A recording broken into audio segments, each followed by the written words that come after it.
Hello and welcome to Full House Games. We continue our coverage of the Good Games July Big Legacy event here. I'm David Brocci and joining me is Boyd Fernicola for commentary. And today we are going to be watching round 3 feature match in the Big Legacy event. We've got Charlie Donaldson on Merfolk and Ben Clinnick returning again for another feature match with Salti Delver. Indeed. Now, Ben was definitely on the top tables for these ones. Yeah, he was. What do you think about this matchup, Charlie? Charlie's matchup against Ben, I should say. Boyd, sorry. This matchup, I am not too sure. I would say that it's in the favour of Charlie because Charlie has I think he's got the same amount of counter spells as Ben does in the sense of 4 force, 4 days. He's also got the use of Island Walk. And the use of Aether Vial for not having to pay too much mana. I'm not sure if Charlie runs Wasteland. He probably does. We're having a little bit of technical difficulties watching this game due to a fair bit of static and choppiness, but it seems to have cleared up a fair bit now. Yeah, look, I think this matchup comes down to one keyword, and that's Island Walk. Island Walk, definitely.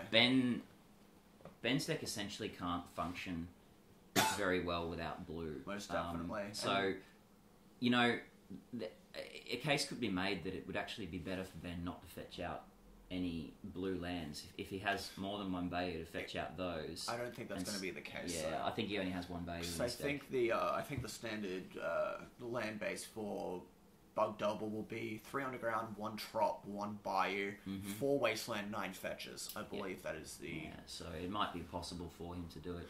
And opening hands, I see a Cavern of Souls, 2 True Name Nemesis, a Lords, 2 Lords. 2 Lords, 2 True Names, and a couple lands, I believe, is his hand. Yep, and a Dismember, I believe. So that could be a hell of an opener for Charlie, because Definitely. Merfolk's a really interesting deck. Sometimes you get these really controlling draws with Aether Vial and a lot of counter spells, but sometimes you just get Lord draws. So yes. Pretty much going turn 2 Lord, turn 3 Lord, turn 4 Unfortunately, Lord. he can't do that, though, because I don't see an island in his hand. I believe it's a Cavern of Souls and a Mutavault. Interesting. So that's going to definitely change his decision, because... It will. He needs double island to play those Lords out of his hand. And the event that he wants to daze, he's going to have to keep an island of some form. I don't think we've got to look at Ben's hand, unfortunately. He's just kept it on the table, and Charlie's pitching it. Obviously, that second island was fairly important to his mulligan decision, so he's going down. If it were a Cavern and an island, I think that would be a snap keep. Yeah, it would have been a snap keep. Other than that, maybe even an island Mutavault. Yeah, maybe. Not even. If you've got so many Lords in your hand, you really want to be running them out on turn 2. Yeah, I guess so. It's interesting to note that although he's a mono blue deck, these decks do have mana problems as well, because they do abuse their resilience by running a lot of non-basics. So Charlie's deck will have 4 Mutavault and 4 Wasteland, probably 3 Cavern as well. Definitely. Like, I attempted to play the vintage version at GP Melbourne's Vintage Side event, which is relatively the same deck, the same mana base, except you swap Mutavault for Cavern of Souls and run the Cavern of Souls Wasteland. It's the same amount of lands as the Legacy deck, but I was getting destroyed by land screw. Oh, wow. Like, there are times you just don't draw a thing. And, like, disregarding strict line in the format. But Merfolk, the only reason it'll ever land screw is bricking. And that's just the luck of the draw, that's magic. Yeah.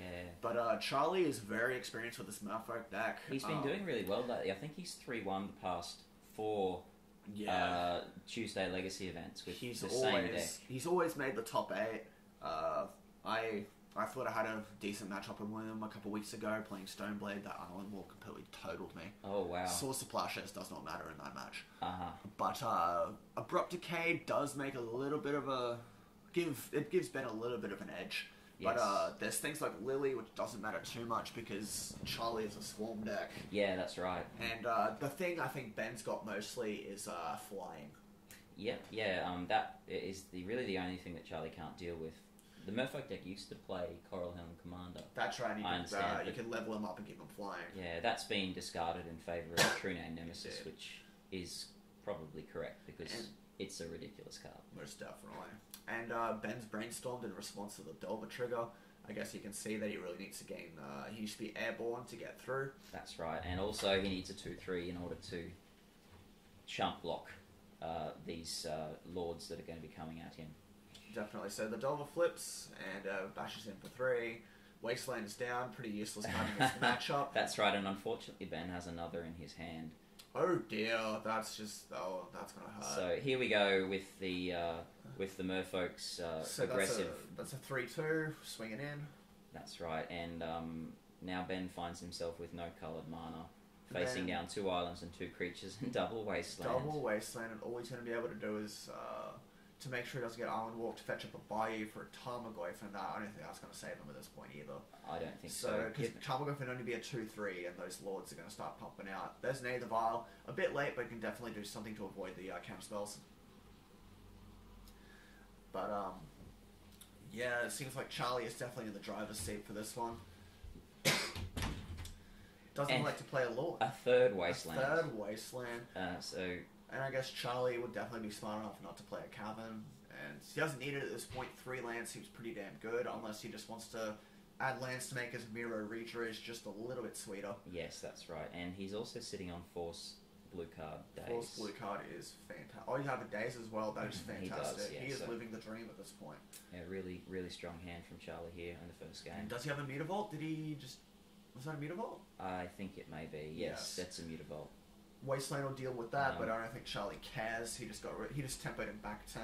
Yeah, exactly right. So I think Charlie's turned into the tempo deck, and Ben's just sitting on his hands, essentially. Yeah, Ben's going to have to start leaving his Delver back on blocking duty soon. I see a Lily in his hand and a Hymn to Torok. He's not. He's continuing to swing, so he's losing this race very, 5 damage very points quickly. to 3 damage points. But I guess Ben's in a very tough spot. I saw a Liliana, 2 Hymn to Toroks, a Force of Will, and something else I'm not too sure.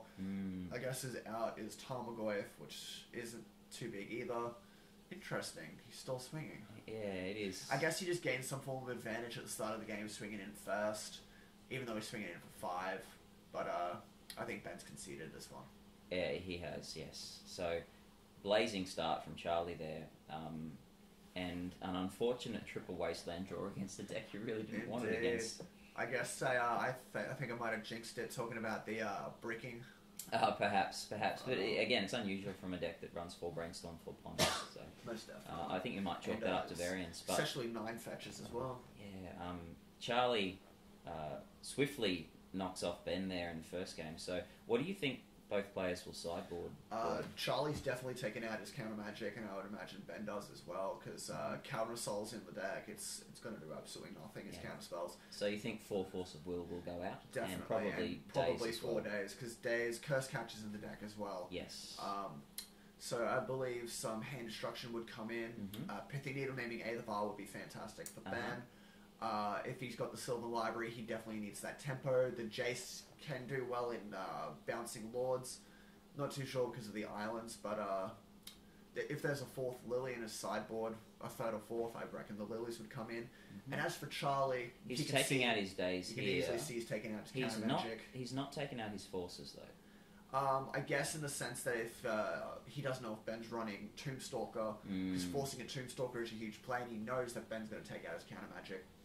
And then he's bringing in Jide as well, which is absolutely huge for the Delvers. I'd say maybe a Dismember or 2 will come in as well. Definitely. I'm not too sure about Gravehate, because I think he only runs Relic and maybe Torment Crypt. Yeah.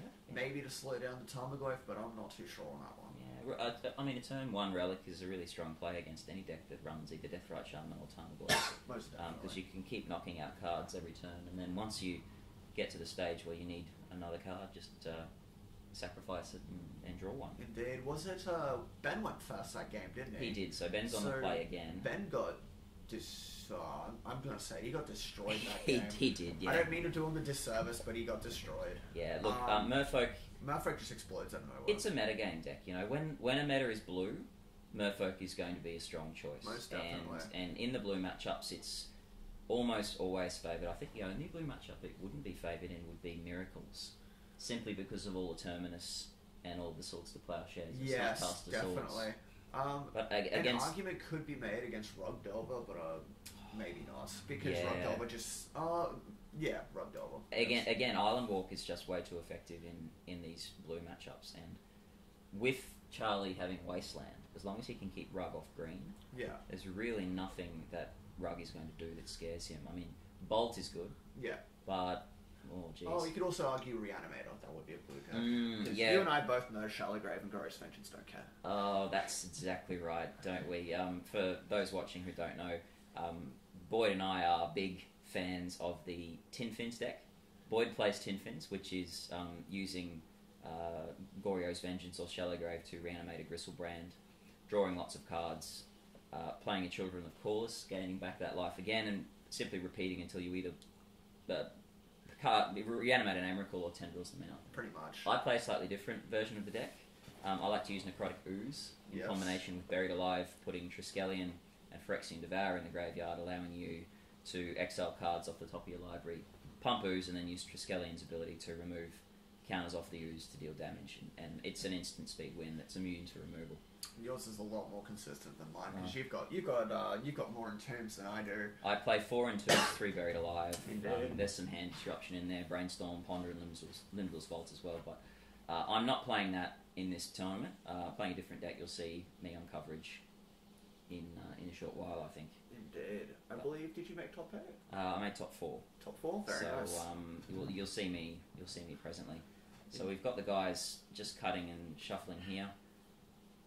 We're only probably 10 minutes in, and Charlie, recently he's made something of a habit of crushing people quite quickly. Oh, most definitely. Charlie, he's made quite a evolution through his Magic decks. Like, I believe his first deck would have been Mono Black Gate. Yes, the Gate. I don't know if you know it. It's named essentially after Gatekeeper of Malakir, I believe. Indeed, yes. Dark Ritual, Thoughtseize, Bob. Hymn to Turak, Bit of Blossom, sometimes it runs Hex Mage and Dark Depths. Abyssal Persecutor, Vampire Nighthawk, and Jide. Yes, yep. So real attack. It attacked the meta of the time very effectively. So Charlie started off with that. And then he moved to Enchantress, I believe. Yes, that's then right. Then after that, Bant. Yes, he was on Bant for a fair while. He was going to build Jund, but I think he just moved into Merfolk, and he's built a Dredge deck, but I'm not sure if he plays it, but the Merfolk definitely seems to suit him and his playstyle, because he is destroying the meta lately. He is. He's found his niche with this deck. He plays it quite well. And as I said, regular 3-1 finisher at Legacy Tuesdays. I wonder what Ben's thinking in this position, because I mean, he went first and flipped his Delver turn 2 and still got beaten down. Still got beaten down.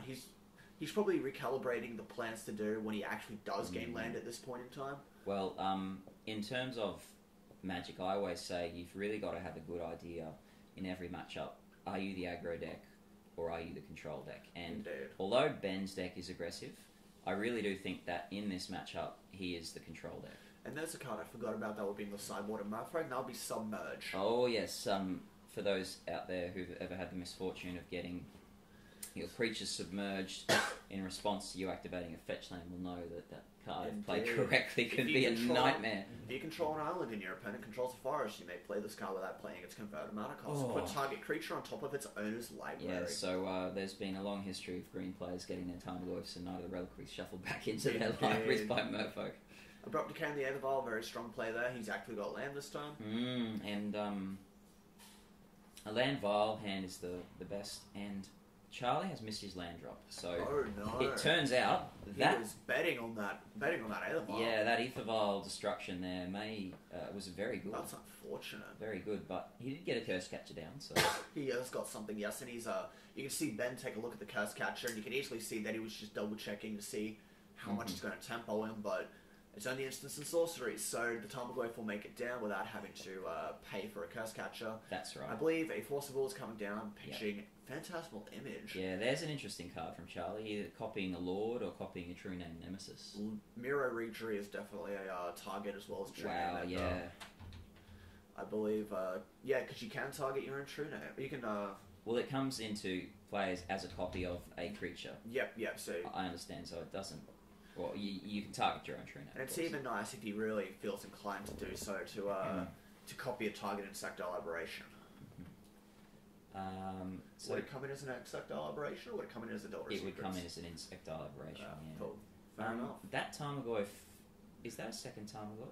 I believe that's just the first Tarmogoyf. It must be a second Tarmogoyf. And unless I have no idea what's gone on here. A judge has come in. Unless Charlie has said yep and then forced it or something. Has he shuffled his hand into his library? He must have. Because Okay. that's 1, 2, 3, 4, 5. He took him all into 6. He must have shuffled something into his deck by accident.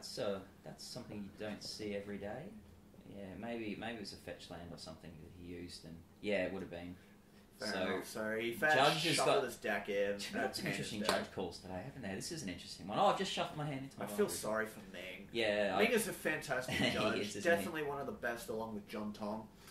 Definitely knows how to deal with the situation, and we thank him very much for attending this event because, as David said, Jacob, our regular judge, was playing in this He is event. playing, yes. And I believe the rest of judges, apart from Chris, are level 1. That's right, yeah. So, Ben is seems that his the judge call is because obviously it's impossible to determine what cards went in and out, etc. That he has been ordered to shuffle his hand into his library, and he seems like he's going to lose those cards.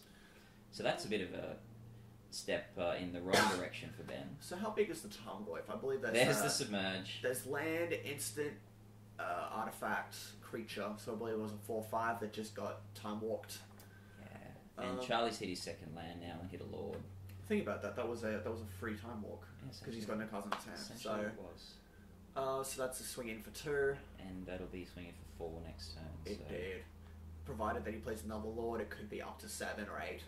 And there's island walk, so that Tarmogoyf isn't going to do much. There's another lord swinging for 7. You're never going to guess what he's got in his hand. He's got a third Lord of Atlantis in hand.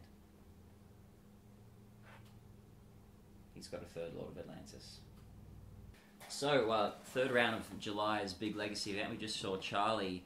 There's no other word for it. Dominate Ben's Bug Delver deck. There was a really unfortunate incident where Ben seems to have shuffled his hand into his library, fetching out a land, lost a card, but ultimately, given that Charlie had a triple Lord draw in that game, I don't think it was going to make much of a difference. Can't forget the triple wasteland that Ben had to sit on for a couple turns, couldn't deal with it. In that first game, yeah. Indeed, that's Abrupt right. Decay and Lily were definitely not turned on at that point in time, and Charlie essentially just swarmed Ben into an oblivion. He did. Charlie's been, as we said, finishing really well with this deck, and now he's locked himself into top 8 with, I believe, a 3-0 record. Yes. Now Ben finds himself at 1-1-1, so I would think he's going to have to bash this last round. It's going to be winning in for him. It is survival of the fittest, pun is not intended. So we have some people locked into top 8 now. Charlie amongst them. So we've got one more round to see of this July Big Legacy event. So for Magic and more, please join us on Full House Games.